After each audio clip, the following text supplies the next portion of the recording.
Bismillahirrahmanirrahim. Assalamualaikum warahmatullahi wabarakatuh.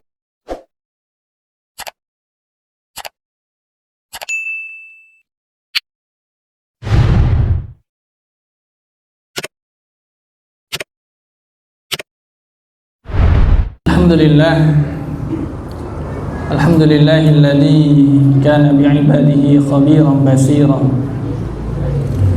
Tabarakalladzi ja'ala fis samai buruja wa ja'ala fiha siraja wa qamaran munira. Asyhadu an la ilaha illallah wahdahu la syarika lah wa asyhadu anna Muhammadan abduhu wa rasuluhu alladzi ba'atsa bil haqqi basyiran wa nadhira wa da'iyan ila Allah bi idnihi wa sirajan munira. Allahumma salli wa sallim wa barik ala nabiyyina Muhammadin wa ala alihi wa ashabihi wa tabi'in wa man tabi'ahum bi ihsanin ila yaumil. Alhamdulillahirabbil alamin. Kita patut bersyukur kepada Allah Subhanahu wa taala. Di malam hari ini Allah karuniakan kepada kita umur panjang. Setelah kita bisa menyelesaikan ibadah kita di bulan Ramadan, moga-moga Allah Subhanahu wa taala menerima amal ibadah kita di bulan Ramadan. Hari ini sudah lewat 1,5 bulan dari bulan Ramadan. Oke.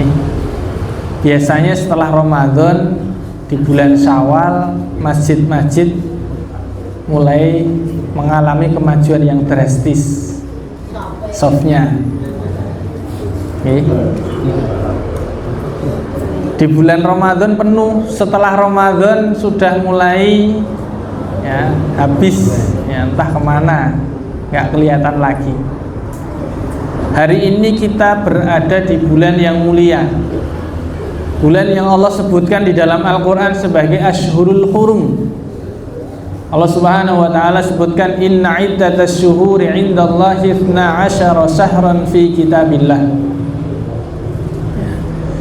Allah Subhanahu wa ta'ala menciptakan ya bulan itu membagi menjadi 12 bulan. Ada 4 bulan yang dimuliakan.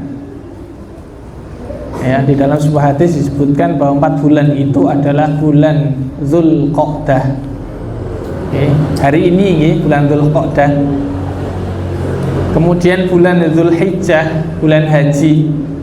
Ya, bulan haji itu di bulan-bulan ini, dan bulan Muharram. Alhamdulillah ini jamaah haji di Bantul semuanya sudah berangkat. Ya, terakhir tadi pagi start dari Bantul. Bapak Ibu dan saudara sekalian yang dimuliakan oleh Allah Subhanahu wa taala, setelah bulan Muharram ya ada lagi bulan yang jauh, yaitu bulan Rajab. Makanya Allah Subhanahu wa taala memerintahkan kepada kita di bulan-bulan haram ini, di bulan-bulan yang Allah muliakan, kita diperintahkan untuk banyak beramal soleh. Dan kita diperintahkan untuk menjauhi segala bentuk kezoliman, segala bentuk kemaksiatan. Karena ketika kita berbuat baik, beramal soleh di bulan mulia ini, di bulan haram, Allah lipat gandakan. Dan ketika kita meninggalkan perbuatan maksiat, ya Allah betul-betul akan menjaga kita. Dan di bulan-bulan ini, ya terlebih-lebih nanti di bulan depan, bulan Dzulhijjah, tinggal setengah bulan lagi, insya Allah bulan Dzulhijjah. Kita ada satu ibadah yang tidak pernah ditinggalkan oleh Rasulullah SAW, yaitu ibadah kurban. Ibadah kurban ini disyariatkan bukan hanya di umat Nabi Muhammad SAW. Ya, syariat kurban itu sudah dimulai sejak zaman Nabi Adam alaihi salam. Ya. Jadi sejak awal penciptaan manusia di zaman Nabi Adam alaihissalam itu sudah mulai ada syariat yang namanya kurban. Nah, maka tema pada kesempatan malam hari ini saya dikasih judul berkorban dengan ikhlas dan benar, dalam rangka untuk menggapai cintanya Allah Subhanahu wa Ta'ala. Namun sebelum masuk pada pembahasan itu, kita perlu membahas sedikit terkait dengan korban di masa-masa lalu, korban di zaman-zaman terdahulu. Ya. Jadi di zaman Nabi Adam alaihissalam syariat kurban itu sudah ada, ya. Dan itu diperintahkan oleh Allah kepada putranya Nabi Adam alaihissalam, yaitu Qabil dan Habil, ya. Sampai kemudian Allah Subhanahu wa Ta'ala mengabadikan di dalam Al-Quran dalam surat Al-Maidah ayat 27, ya.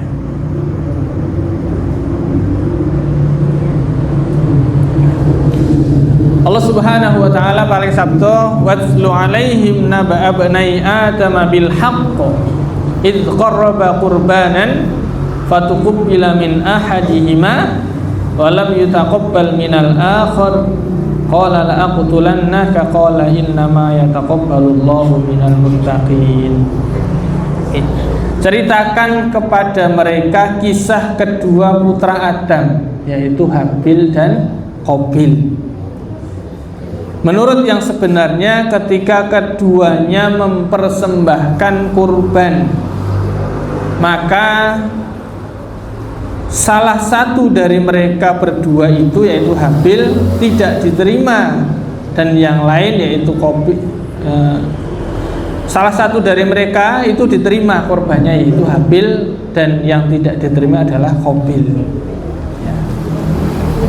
Maka kemudian ketika korbannya tidak diterima, dia kemudian mengatakan, aku akan membunuhmu. Sesungguhnya Allah hanya menerima kurban dari orang-orang yang bertakwa. Nah, ini di dalam surat Al-Maidah ayat 27. Jadi dalam syariat kurban ini, ya, ini mengandung makna yang luar biasa. Yang pertama adalah niat karena Allah Subhanahu wa Ta'ala, ya. Ketika kita mempersembahkan, ya, kurban, itu dipersembahkan hanya untuk Allah Subhanahu wa Ta'ala, bukan untuk yang lain. Ini kisahnya Habil, ya. Ketika Habil itu adalah seorang peternak, seorang penggembala. Habil ini kemudian mempersembahkan berupa kambing ternak yang terbaik. Beliau mempersembahkan yang terbaik, dan juga beliau mempersembahkannya itu dilandasi dengan ikhlas karena Allah Subhanahu wa Ta'ala. Sehingga ketika landasannya adalah ikhlas dan tunduk patuh karena perintah Allah Subhanahu wa Ta'ala, maka kemudian korbannya diterima oleh Allah Subhanahu wa Ta'ala. Berbeda dengan satunya saudaranya, yaitu Qabil. Ketika itu dia adalah seorang petani, dia mempersembahkan korbannya itu memilih hasil tanaman hasil bumi yang kurang baik, ya, hasil panen yang buruk, ya. Dia dengan rasanya awal tidak ikhlas, ya, yang akhirnya berujung kepada kesombongan. Dia merasa, saya itu nanem, saya bertani, itu karena kepinteran saya. Mosok wis le nanem oke hasilnya kon kurban. Eman-eman, akhirnya apa? Dia dikorbannya yang jelek, ya. Perlu kita ketahui bahwa di masa-masa dulu, masa-masa sebelum diutusnya Nabi Muhammad SAW, tanda diterimanya kurban itu adalah diangkat ke langit. Oke. Ada riwayat diangkat ke langit, ada riwayat juga yaitu terbakar. Ya, diambil oleh api yang kemudian naik ke atas langit. Ya, kita nggak bisa bayangkan ono kaya ngono langsung jadi fenomena, langsung viral. Ono korban kambing, ya, kita korban kambing ditaruh di atas bukit, ngerti-ngerti kambingnya mabur dewi di atas, diangkat ke langit, langsung viral gitu. Ya. Dan itu tidak terjadi hari ini. Kalau hari ini ya seperti itu.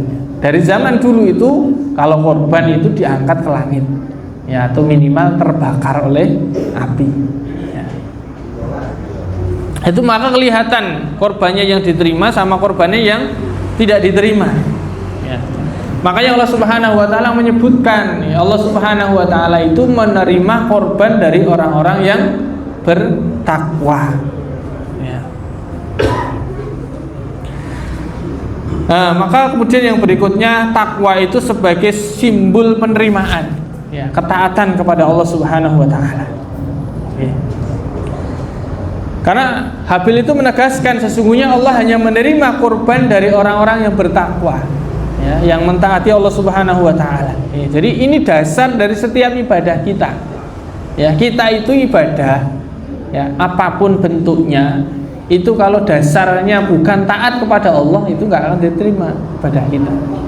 Kita ibadah itu dalam rangka wes ben podo karo koncone, itu nggak akan diterima.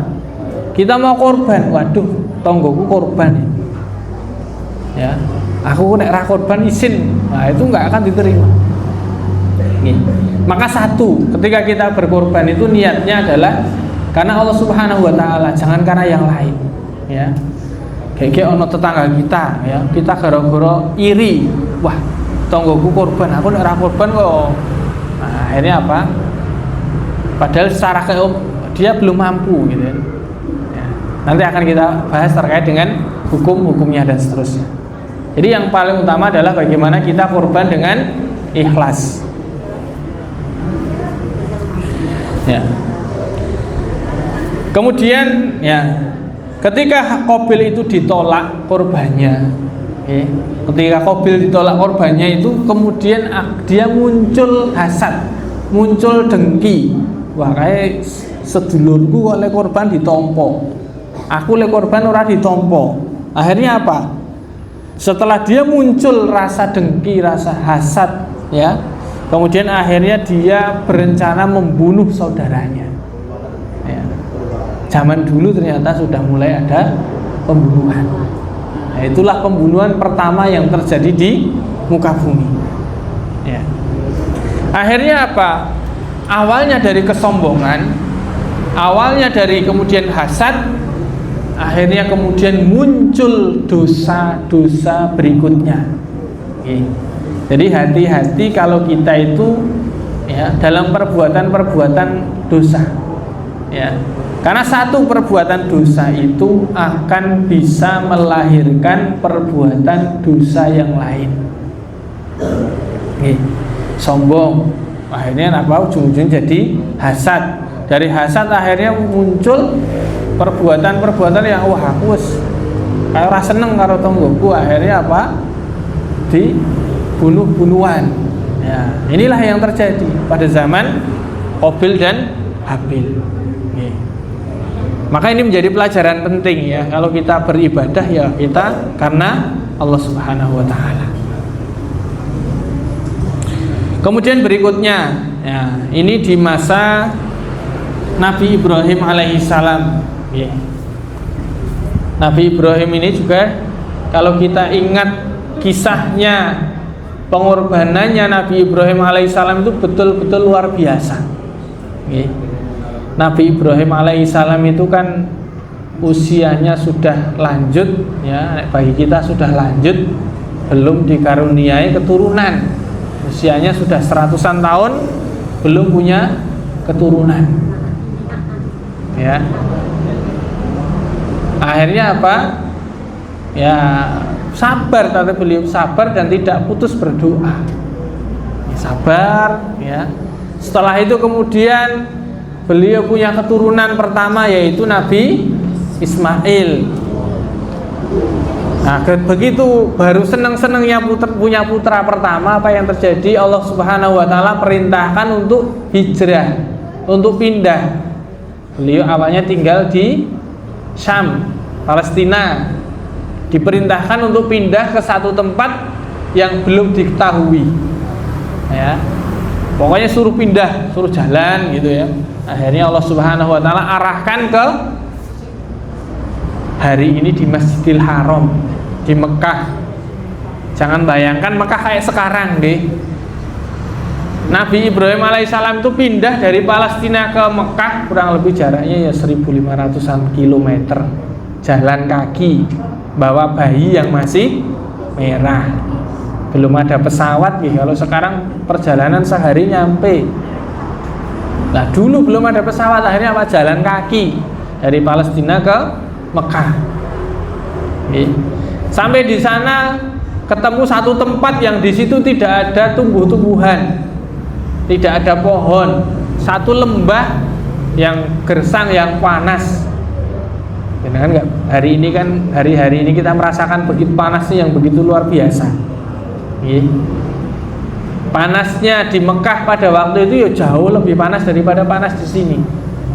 Akhirnya kemudian Nabi Ibrahim mendirikan tenda di situ.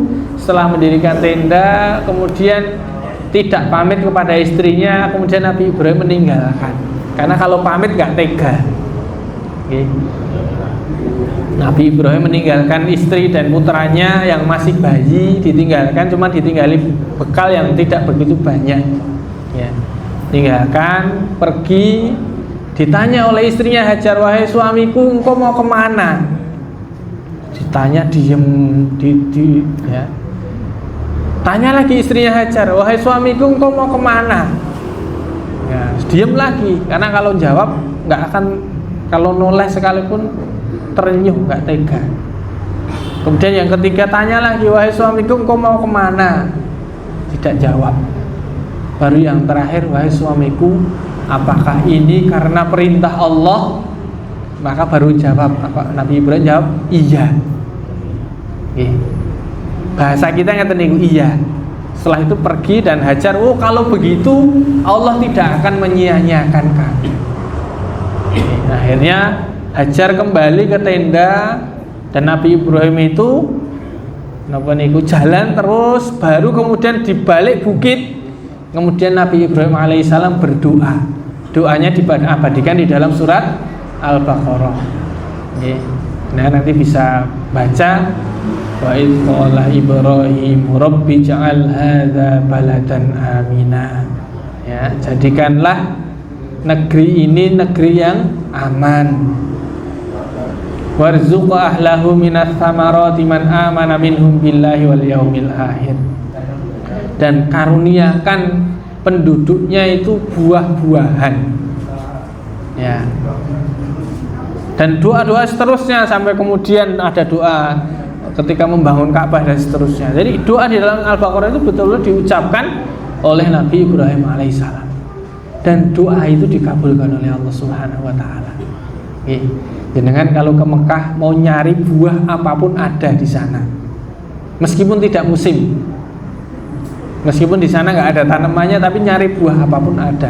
Inilah salah satu hikmah dari doanya Nabi Ibrahim alaihissalam. Nah, setelah itu kemudian istrinya Hajar dan Ismail yang masih bayi kembali ke tenda. Setelah dirasa kok dilihat, wah perbekalannya hampir habis, airnya hampir habis. Nek jenengan perjalanan kira-kira bawa air itu seberapa banyak air yang ada. Nek kon menetap di situ kan mesti usaha. Akhirnya yang terjadi, Hajar itu nyari kesana kemari untuk nyari air, ya. Makanya diabadikan di dalam kisah sa'i, ya, di dalam ibadah haji. Nyari ke bukit Sofa, nggak ada. Akhirnya kita nyari ke bukit Marwah. Wah ternyata di situ nggak ada. Melihat di bukit Sofa kok kayaknya balik lagi sampai 7 kali. Baru kemudian setelah itu kok tidak ada, akhirnya kembalilah. Ternyata rezekinya itu ada di bawah telapak kakinya Nabi Ismail alaihissalam, yang kemudian menjadi air Zam-Zam. Nah, dari situlah kemudian muncul peradaban di kota Mekah. Ya. Setelah sekian tahun ya Nabi Ismail dan ibunya Hajar itu tinggal di situ. Setelah kurang lebih usianya remaja, ya usia remaja itu Nabi Ibrahim kembali lagi nilai. Jadi sekian tahun itu ditinggalkan. Tapi meskipun posisinya ditinggalkan, beliau tidak lupa dalam mendoakan anak-anaknya. Ini pelajaran lagi. Ya. Lah setelah itu kemudian Nabi Ibrahim kan pengen nilai anaknya lah, pengen nilai istri dan anaknya. Akhirnya datang lagi ke Mekah dari Palestina. Ya. Datang ke situ usia Nabi Ismail masih usia remaja. Ya. Kemudian karena memang itu Hajar itu adalah orang yang solihah, sukses di dalam mendidik anaknya lah. Nabi Ismail juga tumbuh dan berkembang di dalam ketaatan kepada Allah Subhanahu wa Ta'ala. Lah disitulah baru beberapa hari bercengkeraman dengan anaknya Ismail yang sudah menginjak remaja, kan seneng gitu. Seorang bapak yang setelah sekian tahun nggak pernah ketemu, akhirnya ketemu anaknya. Ternyata Nabi Ibrahim alaihissalam itu mendapatkan mimpi. Mimpinya apa? Mimpinya untuk menyembelih putranya. Wis piye? Nek bahasa nalar sekarang nggak nyampe. Sudah ditinggalkan bertahun-tahun ya, dari bayi sampai usia remaja, kemudian datang perintah Allah untuk menyembelih putranya. Makanya kemudian diabadikan oleh Allah Subhanahu wa Ta'ala ya di dalam surat As-Saffat ya, dari ayat 102 sampai 107 ya. Nah itu akhirnya kemudian setelah berhari-hari bermimpi itu baru kemudian disampaikan kepada putranya ya Nabi Ismail alaihissalam. Ternyata Nabi Ismail itu karena orang yang taat kepada Allah. Begitu disampaikan karena Nabi Ismail tahu bahwa ayahnya adalah seorang nabi ya. Kemudian Ismail itu mengatakan, wahai ayahku, kalau itu perintah Allah maka laksanakanlah. Aku termasuk orang-orang yang sabar insya Allah. Nah akhirnya kemudian singkat ceritanya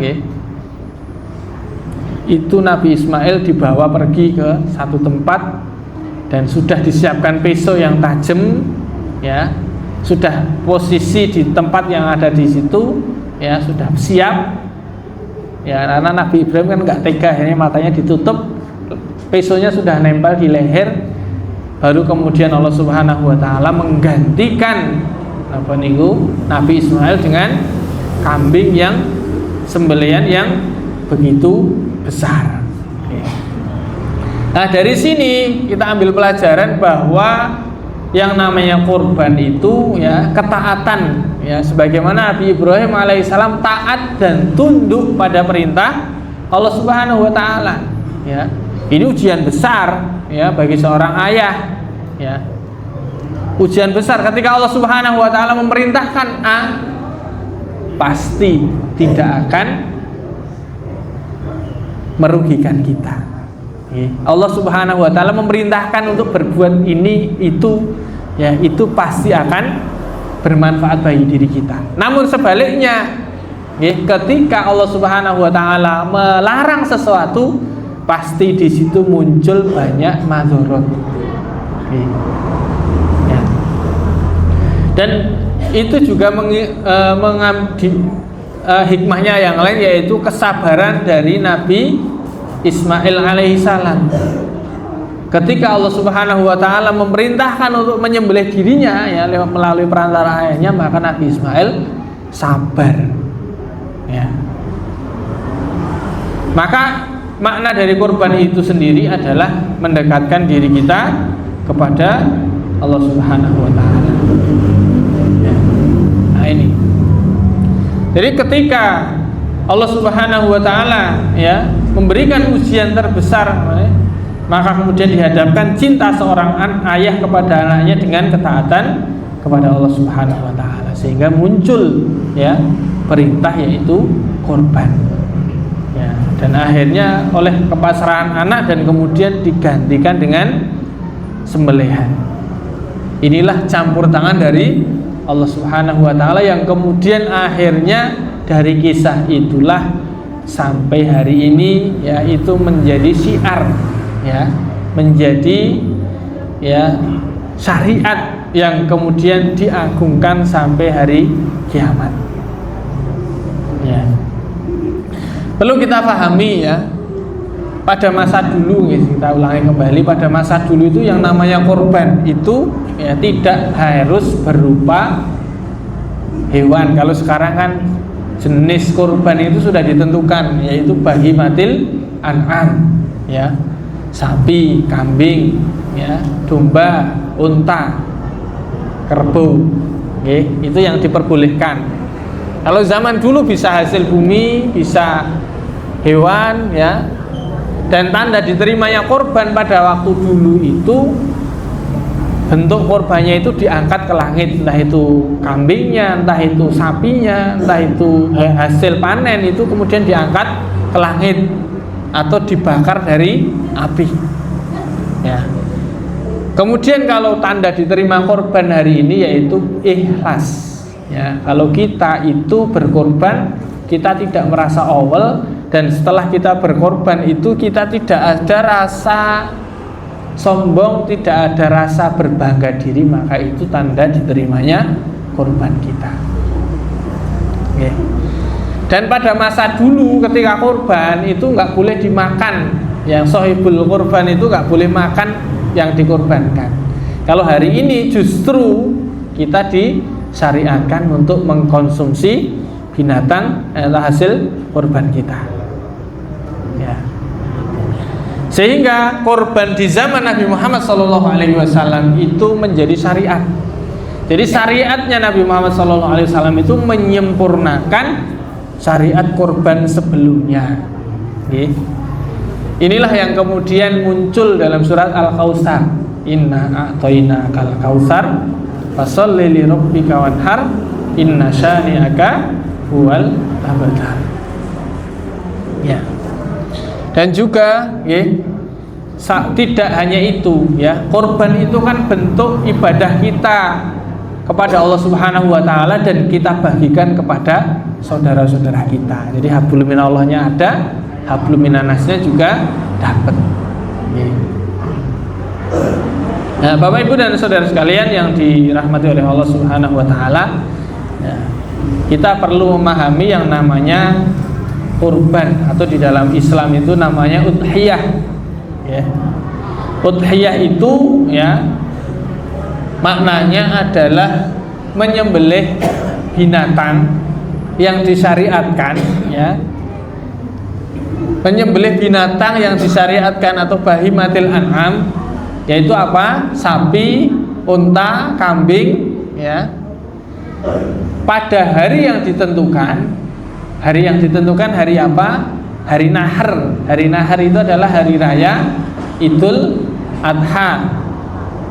Dan hari Tasyrik. Hari Tasyrik itu tanggal 11, 12, 13 Dzulhijjah. Jadi syariat korban itu hanya 4 hari. Ya. Dalam rangka untuk apa? Dalam rangka untuk mendekatkan diri kita kepada Allah. Ya. Jadi bukan untuk yang lain, bukan untuk berbangga-bangga, bukan untuk sombong, bukan untuk napa niku? Pokoknya bukan untuk membanggakan diri kita, tetapi tujuannya adalah untuk mendekatkan diri kita kepada Allah Subhanahu wa taala. Nah, dalam rangka untuk mencari ridho Allah Subhanahu wa taala, bukan mencari ridho manusia. Kalau mencari ridho manusia ben dianggap wah aku wis ketok sugih. Wah, itu enggak boleh. Ya. Ya.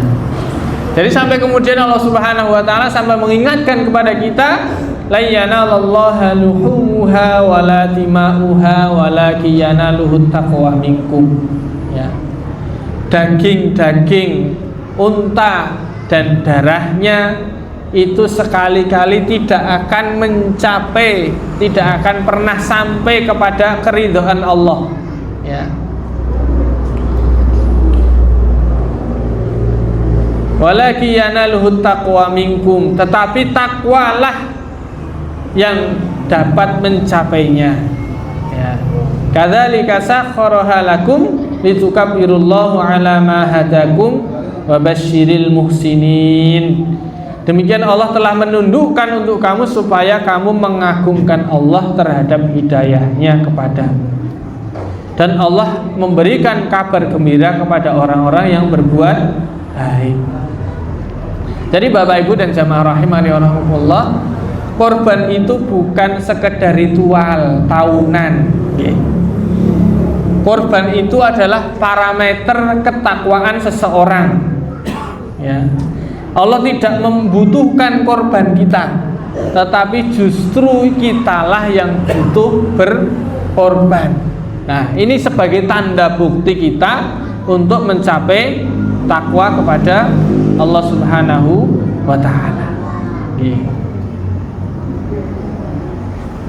Jadi fondasinya, yang pertanyaan tadi kita sampaikan, fondasinya adalah ikhlas, ya. Dan yang kedua adalah karena Allah Subhanahu wa ta'ala, sesuai dengan tuntunan Rasulullah sallallahu alaihi wasallam. Sehingga dari situ akan lahir cinta kepada Allah Subhanahu wa ta'ala.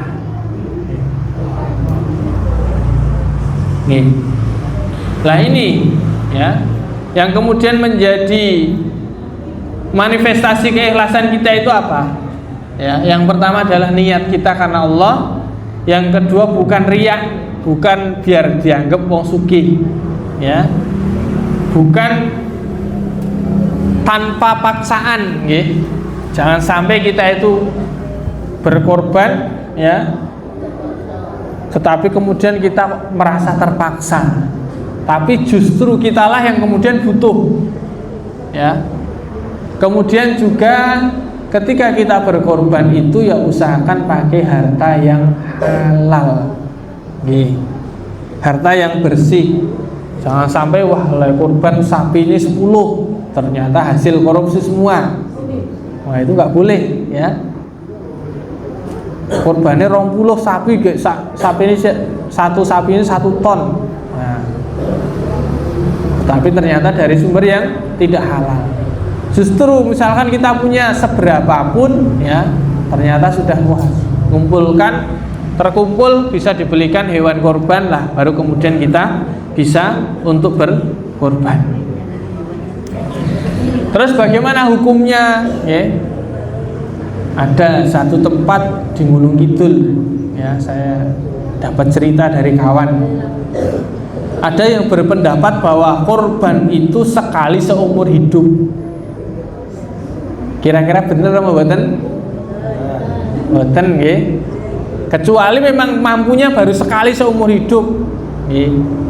Tetapi korban ini, ya, disyariatkan, ya, yaitu Nabi Muhammad SAW itu beliau tidak pernah absen di dalam korban semenjak disyariatkannya ibadah korban. Jadi hukum awalnya adalah sunnah muakkad, sunnah yang sangat ditekankan, ya, bagi orang yang memiliki kelonggaran rezeki, ya, bagi yang memiliki kelonggaran harta, ya. Itu catatan penting, ya. Lah, bahkan ada satu pendapat dari mazhab Hanafi, ya, itu beliau sampai mewajibkan bagi orang yang memiliki kelonggaran harta atau bagi yang mampu. Lah bagaimana kalau kita belum mampu, ya? Kalau kita belum mampu boleh nabung, ya. Wah hari ini ternyata saya belum mampu untuk berkorban. Lah kapan korbannya? Insya Allah tahun depan. Berarti apa? 2 tahun sekali. Wah. Ternyata 2 tahun sekali belum mampu. Wow, 3 tahun sekali. 3 tahun sekali belum mampu, 4 tahun sekali, ya. Atau 5 tahun sekali. Jadi kita upayakan ada dana untuk kita siapkan untuk berkorban, ya. Jadi jangan kemudian wah le korban aku biyen wis tahu korban ya berarti wis gugur kewajibannya, ya. Bukan seperti itu, ya. Jadi hukumnya adalah sunnah muakkad, sunnah yang sangat dianjurkan. Tetapi Nabi Shallallahu Alaihi Wasallam tidak pernah meninggalkan syariat yang namanya kurban. Nah, ini apa yang boleh dikorbankan? Hewan-hewannya seperti apa dan umurnya berapa? Nah, saya punya unggas, punya ayam 1000 ekor, boleh nggak untuk korban? Boleh, tapi dengan syarat ayamnya dijual dulu, baru dibelikan kambing atau sapi, ngerti nggih? Ya. Untuk kambing untuk satu orang atau satu keluarga, jangan lebih. Wah, kambing satu dipakai untuk 10 orang, itu nggak boleh ya. Jadi kambing satu itu cukup untuk satu orang atau satu keluarga.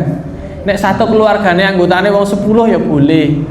Ya, beda gitu, tapi satu keluarga, tapi nek 10 keluarga lah itu yang nggak boleh ya. Jadi satu kambing untuk satu keluarga. Umurnya minimal berapa? Ya, minimal ya kurang lebih 1 tahun, 1,5 tahun gitu. Yang intinya sudah musinah. Musinah niku napa? Musinah itu sudah ganti gigi atau bahasa kita poel. Ngeten nggih. Lah kalau sapi ya, sapi atau kerbau itu minimal 2 tahun. Dan sapi itu hanya untuk maksimal 7 orang. Ini syariatnya seperti itu ya. Kalau untuk 1 orang boleh tidak? Boleh ya. Jenengan mau korban 1 sapi sendiri boleh ya. 10 sapi ya boleh. Lah uangnya turah-turah kok ya, itu boleh, sangat boleh sekali. Lah bagaimana kalau 8 orang pengen korban sapi, boleh apa tidak? Boleh bahasa kita. Karena sapi itu tinggi, supaya ini bisa naik tinggi itu mancik kambing. Jadi kambing sama sapi satu, sama saja ya, artinya sapinya untuk 7 orang tambah 1 kambing. Nah, jadi begitu ya. Kalau untuk unta, kalau di Indonesia sepertinya jarang ya unta. Unta itu maksimal untuk 10 orang. Ya. Kemudian ketika korban itu harus memenuhi niki napa niku syarat. Nah ini poel tadi poel itu ganti gigi Jadi bukan kemarin di tempat saya itu ngecek di yang jual sapi ya, harganya sudah cocok, ternyata belum poel, akhirnya nggak jadi dibeli ya, belum ganti gigi. Nah, kemudian yang ketika kita milih hewan, pastikan hindari cacat. Cacatnya nomor mawon, tidak boleh buta, baik 1 ataupun 2. Jadi betul-betul dicek kalau mau beli hewan, tidak boleh buta, tidak boleh pincang. Lah nek pincange le pincang wis pas ngebruke ya, kalau bisa hati-hati panitianya pas sampai di lokasi itu ternyata jatuhnya pincang ya, sudah mendekati dikorbankan, itu masih diperbolehkan untuk korban ya. Jadi belum, karena memang itu kesalahan, tapi lebih baik tetap ya hati-hati. Kemudian yang berikutnya adalah tidak kurus kering ya. Tidak kurus kering ya, mosok korban balung karo kulit, nah itu kan nggak boleh ya.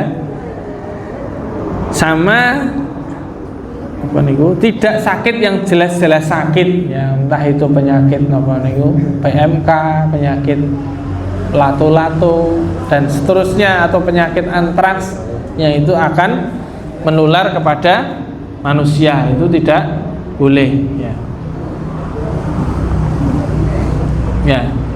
Nah, kemudian kepada siapa distribusinya? Ini perlu kita pahami.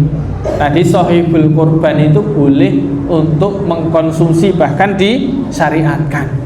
Kemarin ada yang tanya, di satu tempat itu sohibul kurban tidak boleh makan daging kurbannya. Wah, itu gimana itu ya? Nah, tak jawab. Jadi sahibul korban itu berhak untuk memakan daging korbannya, tetapi sebisa mungkin ya jangan sampai lebih dari sepertiganya. Nek dimakan sendiri semua ya berarti orang korban, milih dewe gitu kan. Kalau korban maksimal dimakan sepertiganya. Kemudian selebihnya itu dibagikan kepada siapa? Ya, di dalam surat Al-Hajj ya disebutkan al-qani'. Qani itu orang yang berkecukupan dan tidak minta-minta, itu sebagai hadiah. Monggo sahibul kurban berhak memberikan hadiah kepada saudara kita, tetangga kita, ya, atau siapapun, ya. Kemudian kepada siapa lagi? Kepada al-mu'tar, itu yang meminta-minta. Ya. Dan kepada siapa lagi? Kepada fakir miskin, ya, orang yang membutuhkan, ya. Jadi daging kurban itu boleh diberikan kepada orang kaya, ya. Saudara kita itu orang kaya, meskipun dia sudah berkorban kita kasih juga tidak apa-apa, ya. Nah, ini sebagai tunduk, ya, kita kepada Allah Subhanahu wa Ta'ala. Ya, ini batasan, ya, bagi sahibul kurban, ya. Yang boleh dilakukan itu sahibul kurban boleh ngapain saja, yaitu boleh makan daging kurbannya sebagian, okay. Boleh membagikan seluruh, ya. Jadi kalau ternyata saya itu korban kambing, ini ora doyan daging wedhus, goro-goro darah tinggi, ya. Atau yang lainnya, atau nggak boleh sama dokter, ini saya korban tak kasihkan semua juga boleh, ya, baik dagingnya, kulitnya, ya, atau tanduknya silahkan, ya. Kemudian menyedekahkan kepada fakir miskin, kemudian menghadiahkan kepada saudara kita, tetangga kita juga diperbolehkan, atau memanfaatkan kulitnya untuk diri sendiri. Ternyata yang korban itu boleh, dia itu biasa menyamak kulit. Wah, ini gandeng saya jatah sahibul kurban, ini tak minta kulitnya saja, boleh, ya. Dan yang tidak boleh itu apa? Menjual. Nah, sahibul kurban nggak boleh menjual bagian, baik itu daging, kulit, untuk kepentingan pribadi, ya. Dan juga tidak boleh memberikan upah kepada tukang sembelih atau kepada panitia. Nah, ini yang kadang-kadang keliru, ya. Jadi sahibul kurban tidak boleh memberikan daging, kulit, apa meleh, kepala, kaki itu sebagai upah. Itu nggak boleh. Jadi nek mau memberikan upah, kita ngeluarkan uang sendiri. Wah, ini loh, saya nyembelih kurban di masjid, biaya penyembelihannya berapa? Misalnya 100.000 per kambing atau 150.000. Lah, diambil dari situ. Lah, itu nanti yang dipakai untuk upah tukang sembelihnya, tukang keletnya, untuk panitianya dan seterusnya, itu diambilkan dari biaya operasional itu. Yeah. Jadi kedudukan panitia korban itu sebagai wakil dari sahibul korban. Ya, jadi sahibul korban itu, ya, memberikan atau mewakilkan kepada panitia korban. Dan panitia korban tidak boleh menerima upah dari daging ataupun kulit. Ya, jadi kalau mau bagi, ya, baik itu panitia korban ataupun warga masyarakat, maka disamakan, ya. Ternyata panitia korbannya sebagai dari warga masyarakat, itu berarti disamakan baginya. Jadi nggak boleh dipakai untuk upah. Itu hati-hati, ya. Jadi kadang-kadang banyak orang yang, wah, ini gandeng panitia, aku tak jaluk jatah kepala. Panitia nono 10, ya, kepalanya hiji-hiji, ya, atau sikile satu-satu, ya, dan seterusnya. Nah, itu nggak boleh, itu sebagai upah. Tetapi kalau ini ada orang minta dikasih kepala, boleh. Dia bukan panitia minta kepalanya, boleh lah, itu nggak apa-apa. Itu siapapun boleh minta, itu diperbolehkan. Jadi intinya panitia itu adalah wakil dari sahibul kurban, maka tidak boleh menerima upah dari daging atau yang lainnya. Maka kalau mau pakai upah ya itu dari kas atau dari biaya operasional ya. Jadi panitia sama sekali tidak boleh mengambil upah penyembelih dari hewan kurban. Upah harus bersumber dari dana yang lain.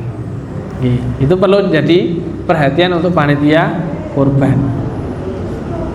Nah, kemudian ada yang tanya, ini kalau kurban untuk orang yang sudah meninggal, kira-kira boleh apa tidak? Kalau itu nazar atau wasiat, maka itu harus ditunaikan. Ya, kalau tidak, itu ya, itu lebih baik yang korban yang masih hidup saja. Ya, jadi secara umum berkorban atas nama orang yang sudah meninggal itu tidak boleh. Ya, karena yang namanya beramal itu tidak boleh memikul amal orang lain. Jadi kecuali orang ini sebelum wafat misalkan saya sudah niat korban ya, kemudian orang ini sudah misalkan hari ini sudah daftar korban, ternyata orangnya meninggal dunia. Nah itu berarti apa? Dia sudah wasiat atau sudah nazar, sudah niat, sudah daftar, itu dilanjutkan nggak apa-apa. Tapi kalau ternyata kita saya gandeng orang tua saya dulu belum pernah korban, saya tak korban atas nama ibu saya yang sudah meninggal, atau atas nama bapak saya, atau atas nama anak saya yang sudah meninggal, maka itu tidak diperbolehkan. Ya. Nah, kadang-kadang ini ada bencana alam atau bencana sosial. Ya. Ketika menjelang Idul Adha terjadi bencana yang besar. Misalkan belum lama kemarin di Aceh terjadi banjir yang besar dan itu datangnya menjelang Idul Adha. Kira-kira yang didahulukan yang mana? Korban atau membantu bencana alam? Jawaban pertama, kalau mampu bisa dilaksanakan dua-duanya. Korban ya korban, bantu bencana alam juga iya. Lah kalau sekiranya dananya terbatas, maka lebih diprioritaskan untuk membantu bencana. Ya, itu lebih diutamakan. Lah kalau panitianya dananya sudah diserahkan ke panitia korban, nah itu panitia korban perlu menanyakan dulu, minta izin dulu, ya mana yang lebih prioritaskan, apakah dialihkan ke bencana alam atau untuk korban. Ikhlas yang mana? Nah ini karena memang kejadian ini bisa jadi mendadak dan terjadi di menjelang Idul Adha, makanya ini menjadi perhatian kita.